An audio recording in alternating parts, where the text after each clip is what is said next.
Hi everyone, कैसे हैं आप? आई होप सब बढ़िया होंगे। ये वीडियो में हम मार्केट ये वीक कैसा रह सकता है पहले वो डिस्कस करें, मार्केट कल कैसा रह सकता है वो डिस्कस करेंगे, एंड फिर आगे क्या क्या इम्पोर्टेंट इवेंट्स आ सकते हैं जो हमें नज़र रखना चाहिए, और एक थोड़े स्टॉक्स जो कल के लिए मुझे अच्छे लग रहे हैं ट्रेडिंग के लिए। पहले बात कर लेते हैं आगे का मार्केट कैसा रहेगा। HDFC के बैंक के रिजल्ट्स भी आ गए हैं, ठीक है रिजल्ट्स, और ऐसा लग रहा है कि एक बार 39,200 तक चले जाए मार्केट और फिर वहाँ से पलट जाए। क्योंकि हम अगर इंटरनेशनली देखें, आप बोलते हो ना मार्केट्स को देखो, तो सर 10-15 दिन से सेलिंग नहीं थम रही है वहाँ पे। ये बोलो सर हमारी भी नहीं थम रही थी एक टाइम पे, तो पर बाउंस नहीं आया है सर, प्रॉब्लम वो है। और आपका जो फंडामेंटल रीजन एक बताया था मैंने, क्रूड का भी एक रीज़न है उसमें। क्रूड $86 चले गया सर, तो ये भी एक इन्फ्लेशन का कंसर्न आ सकता है। इसके लिए आप देखो पूरे पेंट कंपनियों की धुल दिया है। केमिकल्स में भी UPL देखो सेलिंग में आ गया है, रीज़न वही है।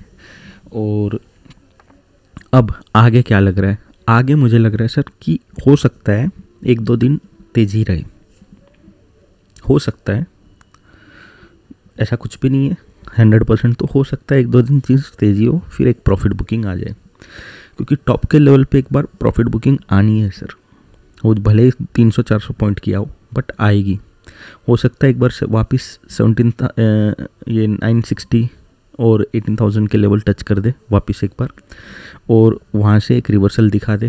क्योंकि जो लेवल से अभी कोई भी पोजीशंस छोड़ने रेडी नहीं है एक्सेप्ट FIIs, कोई पोजीशन छोड़ने रेडी नहीं है, इसका मतलब कुछ तो बजट में होगा। बजट आ रहा है ना भाई 15-20 दिन का, अगले महीने या ये मंथ एंड में, डेट अभी देखी नहीं मैंने, तो बजट में कुछ तो होगा ना भाई, बजट में कुछ होगा जो हमें नहीं पता। याद हो तो 1 महीना पहले प्राइम मिनिस्टर अपने किन बड़े बड़े इंस्टीट्यूशनल से मिले थे, ठीक है ना, इन्वेस्टर से, उनको कुछ बताया होगा भाई, तभी एक तरफा तेज़ी आई है। उसके 1 हफ्ते के बाद से तेज़ी स्टार्ट हो गई थी। होने को तो कुछ भी हो सकता है, हम क्यों उतना प्रेडिक्ट मारे, बट हमें अपना लेवल्स पे खेलना है। क्योंकि लेवल्स ही है भाई गॉड अपने लिए, तो वही एक जरिया है जहाँ पे अपने को बाई सेल करना है। बात करते हैं ऑप्शन चेन एनालिसिस की। ऑप्शन चेन की अगर मैं बात करूँ सर, 18,300 पे मैक्सिमम OI आउटस्टैंडिंग है, तो हो सकता है अभी 18,300 रेसिस्टेंस का काम करे। बट अगर ये है तो 18,000 ये सस्टेन, ये यहाँ से हट जाते तो 18,400 का नेक्स्ट हमारा वो बोल रहा है। बट अभी के लिए 18,200 नीचे की तरफ हम देखेंगे तो कन्विक्शन ज़्यादा है कि सपोर्ट अच्छा बनाया हुआ है, कि 18,200 पे कल के दिन भी एक अच्छा सपोर्ट बना लिया है। अगर हम इसको और इसको कंपेयर करें तो 18,200 as of now is a good support. अगर वो ब्रेक होता है इस बार तो देयर इज़ ए चांसेस कि 18,000 टच कर दे, जो हमारा नेक्स्ट सपोर्ट आता है। कन्विक्शन अभी सबका बाई साइड ही है, अच्छी बात है, क्योंकि ऑपरेटर का काम ही वो है तेज़ी में मंदी खेलें, तो तेज़ी करने तो अच्छी बात है। अब हम रेसिस्टेंस की बात कर लेते हैं। जैसे कि हमारा 18,300 हमारे लिए रेसिस्टेंस था, सेम वे 18,310 पे हमारे को रेसिस्टेंस निकल के आता है। 310 312 का एक रेसिस्टेंस है। इसका मतलब अगर 18,300 का रेसिस्टेंस लगता है तो मार्केट हमारे अभी क्या 200 का सपोर्ट बनाया वहाँ तक एक बार आ सकती है, फिर वहाँ से बाउंस कर सकती है और तोड़ भी सकती है। वो लाइव मार्केट में ऑप्शन चेन का डेटा बदलता है भाई, इसके लिए मैं इसको इतना प्रेफरेंस नहीं देता हूँ।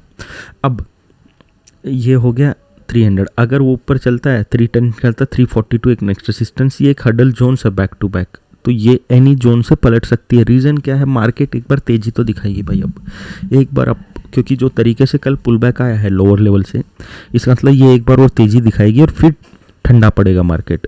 तो तेज़ी कहाँ तक दिखाएगी? वो तेज़ी ये लेवल्स तक दिखाएगी। हाँ, अगर इसके ऊपर क्लोजिंग दे देती है भाई, फिर तो बजट का कमाल है, समझ जाओ। फिर तो भाई इनसाइडर इन्फॉर्म इस बार हमारे PM ही है, जिन्होंने सब कुछ दे दिया है सबको ऑपरेटर को पहले से, और फिर ये हो रही है यार रैली अभी कर देंगे और बाद में बजट के टाइम प्रॉफिट बुकिंग कर लेंगे, बात एक ही है। तो अभी हमारे लिए ये इंपॉर्टेंट है, ये जोन से पलटना चाहिए। नहीं पलट रहा भाई तो फिर तो इनसाइडर इन्फॉर्मेशन बजट की ऑलरेडी चली गई है, ये सिंपल सी बात है। बट यहाँ से एक बार प्रॉफिट बुकिंग आ सकती है, क्योंकि जैसे ग्लोबल क्यूज़ को हम देखें उस हिसाब से। अब बैंक निफ्टी की बात करते हैं। Bank Nifty very very simple sir, अगर अच्छा ये तो हो गया सर फ्लैट की, गैप अप खुले तो रेसिस्टेंस जोन पे खुलेगा तो एक बार सेलिंग तो लेगा भाई। अगर रेसिस्टेंस गैप अप तो खुलता है तो रेसिस्टेंस जोन पे एक सेलिंग तो लेगा, सेलिंग लेके फिर बाइंग ले सकता है, बट या तो सेलिंग कंटिन्यू हो सकती है, ये याद रखना। गैप डाउन का तो भाई देखते हैं, गैप डाउन का लाइव मार्केट में आपको कॉल दे देंगे। अब बैंक निफ्टी में क्या है, बैंक निफ्टी में बहुत अच्छी रिकवरी थी। जैसे मैंने व्यू दिया था आपको टेलीग्राम में, मैंने मैसेज किया था कि टॉप के लेवल पे हम सेल कर देंगे एंड 36 क्या है 800 600 के नीचे सेल कर देंगे, बट हम टारगेट रखेंगे 3811 टू 38,000 का। वहाँ तक आया बट वो उसी दिन नहीं आया, थर्सडे के दिन नहीं आया, फ्राइडे के दिन टच हुआ मेरे भाई, बट ठीक है, व्यू एक तरफ से सही क्या है। अब क्या है, अब देखो सर बैंक के रिजल्ट्स ठीक ठाक हैं, हो सकता है ऑपरेटर एक बार HDFC बैंक को खेल के 39,117 और 39,220 के बीच में एक बार यहाँ तक पुल कर दे तो कॉन्फिडेंस लेवल बढ़ जाएगा सर सेलिंग के लिए। कॉन्फिडेंस जो बोलते हैं ना कि हाँ बिंदास ठोको, वो लेवल बढ़ जाएगा सेलिंग के लिए। रीज़न क्या है, क्योंकि मार्केट ग्लोबली जो है क्या कहते हैं, सेंटिमेंट्स उतने अच्छे नहीं है, और उस हिसाब से मार्केट जो मूव हो रही है यहाँ से तो लग रहा भाई अब थोड़ा सा पुल बैक में एक सेलिंग आ जाए 1-2 दिन के पुल बैक के बाद, राइट। तो ये मैक्स ये हमारा रेसिस्टेंस जोन रहेगा। अगर देता है तो कल गैप अप गैप डाउन सिर्फ वो तो ऑपरेटर ही जाने भाई कैसा खोलेगा। रीज़न क्या है, अगर HDFC बैंक ऑपरेटर को पसंद आए, ऑपरेटर जो भी है उनको पसंद आया तो गैप अप खोल देंगे बैंक निफ्टी को। अगर खोलते हैं गैप अप खोलते हैं, कहाँ खोलते हैं देखो, अगर ये 500 के नीचे खोलते, 500 ब्रीच करता है तो 500 इमीडिएटली मत लेना सर, इससे अच्छा है आप 600 के ऊपर लेना, सेफ साइड बेट हो जाएगी आपको। पहला टारगेट ये कैंडल का हाई रहेगा आपका, विच इज़ 800 है क्या 740 जो भी है, ये हाई जो है वो वाला 720 का पहला टारगेट ये रहेगा। फिर दूसरा टारगेट सीधा 900 932 का रहेगा भाई, फिर दूसरा टारगेट ये रहेगा। बट अगर गैप अप खोल के फिर सेलिंग होती है तो सेलिंग आप कहाँ से शुरू करोगे, 300 के लेवल के नीचे शुरू करोगे। ये जो जोन बनाया हुआ ना सपोर्ट का, इसके नीचे ही सेलिंग करना भाई। अब ये जो जोन या ये वाले जोन के नीचे, दैट इज़ 400 के नीचे अगर गैप खुलता है तो, फ्लैट खुल के काटता है तो आप सीधा 500 के ऊपर भी बाई कर सकते हो, ठीक है। बट अगर गैप डाउन खुलता है तो आपको सेलिंग करना ही नहीं है, नहीं मतलब नहीं, कब तक 37,900 नहीं तोड़ेगा तब तक सेलिंग नहीं करेगा। बट बॉस अगर तोड़ दिया और सस्टेन कर लिया, सीधा 500 पॉइंट का नीचे टारगेट लगाना है, it will be a pure jackpot day, ये याद रखना। अगर नीचे की तरफ तोड़ दिया तो आपको नीचे की तरफ जैकपॉट मिलने वाला है, ये मैं 100% कह सकता हूँ बॉस। ये एक जोन बन जाएगा जो नेक्स्ट यहीं से आके पलटने के चांसेस बनेंगे मार्केट के। नहीं पलटी, ये तोड़ती है तो भाई सीधा 36,900 के पास आ जाएगा, सीधा 1000 पॉइंट का फॉल भी हो सकता है यहाँ से, या तो 500 का होगा या 1000 का होगा। बट अगर ये लेवल तोड़ दिया ना भाई, फिर तो बेर अटैक जो बोलते हैं ना, इतने दिन जो पिछले देख के आए थे वैसा अटैक होने वाला है, ये तो याद रख लेना। इतना तो बनना है क्योंकि स्ट्रेच हो गया है। अब जिसको अगर खेलना भी है तो अपना दोनों तरफ का मैंने बता दिया। एंड व्यू ये है कि हो सकता है 1-2 दिन तेज़ी कर दे, या शुरू कल मंडे के दिन तेज़ी कर दे HDFC के बैंक के बहाने, एंड उसके बाद सेलिंग शुरू कर दे। या याद रखना, जब न्यूज़ में ज़्यादा हाइप कर देंगे तेज़ी वहाँ से पलटा देगा गेम। सो दो तरफा हो सकता है। अब बात करते हैं स्टॉक्स जो पहला अच्छा लग रहा है वो IRCTC सर। IRCTC एक चैनल में चल रहा है।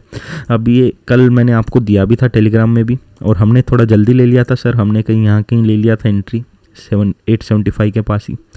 अब स्टॉक 910 912 ये 98 के ऊपर ट्रैवल करता है, तो हो सकता है जो ये ट्रेंड लाइन का रेसिस्टेंस आ रहा है प्लस हॉरिजॉन्टल का जो रेसिस्टेंस आ रहा है वो ये सिमिलर लेवल पर आ रहा है जो 928 के पास है। स्टॉक यहाँ तक जाने की क्षमता रखता है 928 तक, फिर यहाँ से रेसिस्टेंस ले सकता है, यहाँ बीच में होल्ड करके फिर नेक्स्ट मूव दे सकता है। ये वो बात हो गई IRCTC की। नेक्स्ट स्टॉक जो हमारे रडार पे सर वो है अपनी नौकरी इन्फोसिस। नौकरी इन्फोसिस में आप देखोगे तो कई दिन का कंसोलिडेशन है और कल ये स्टॉक इसके ऊपर जाने की कोशिश की थी। अगर आप देखोगे तो लास्ट 75 मिनट्स में इसने एक अच्छी खासी वॉल्यूम के साथ ऊपर जाना सोचा और वॉल्यूम जो आई है आप देखो पास्ट में कई दिन के बाद ये अच्छी खासी वॉल्यूम आई है इसके अंदर। इसका मतलब अगर कल स्टॉक देखो जो भी स्टॉक दे रहा हूँ it should open flat sir first of all, and वो लेवल काटना चाहिए, then it becomes important, that is 5748। तो हम 50 के एक रेसिस्टेंस लग सकता है, 52 के ऊपर हम एंट्री लेंगे, 15 रुपये का स्टॉप लॉस लेंगे, टारगेट हमारा 1:2 रखेंगे। ये एक अच्छा स्टॉक है सर जो आप देख सकते हो नौकरी, क्योंकि नौकरी में आना है भाई। नौकरी में मैंने आपको पोजिशनली बाई भी दिया हुआ है, आप देख लो, जिसने नहीं किया अब तो थोड़ा महंगा हो गया सर, अब थोड़ा रिस्की हो जाएगा। हमने कहीं यहाँ बॉटम पे दिया था, अब तो वैसे लॉन्ग टर्म ले सकते हो, वैसे शॉर्ट टर्म के लिए अभी ऑलरेडी अच्छा खासा मूव हो चुका है। अब हो सकता है अभी ये पोजिशनली एक बार 6000 टच करके आए, ठीक है ना, ये ध्यान रखना।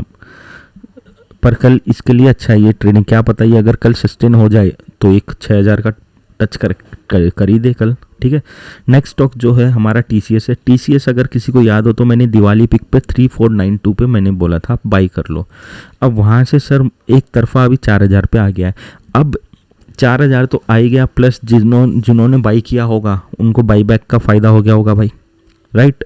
अब स्टॉक जो है ब्रेकआउट के तौर पे है, अब ये ब्रेकआउट दे देता है तो स्टॉक अपने नेक्स्ट पड़ाव पे आ जाएगा और वो नेक्स्ट पड़ाव जो आएगा करीब 5000 के लेवल तक आएगा स्टॉक। तो जो पोजिशनली होल्ड कर रहे हैं, मैंने टारगेट भी 5000 के करीब ही बोला था कि जा सकता है। और वैसे भी TCS एक ऐसी कंपनी है सर आप लॉन्ग टर्म होल्ड कर सकते हो बिंदास। अब बात करते हैं इसके ऊपर रडार पे रखना सर, ये एनी डे ब्रेकआउट के उसमें मूड में है। कल जो तेज़ी आई थी कल हमने दी भी थी हमारे मेंबर्स को, और जैसी दी उसका तेज़ी स्टार्ट हो गई थी। अब स्टॉक एक ब्रेकआउट लेवल पे सर, ये लेवल क्रॉस करता है तो आपको अच्छा खासा शॉर्ट कवरिंग आ जाएगी या अच्छी खासी मूवमेंट आपको ऊपर की तरफ देखने मिल सकती है। ये एक स्टॉक है जो आप अपने रडार पे रख सकते हैं। इतना ही था सर। वीडियो को देखने के लिए धन्यवाद। शुभ दिन हो आपका।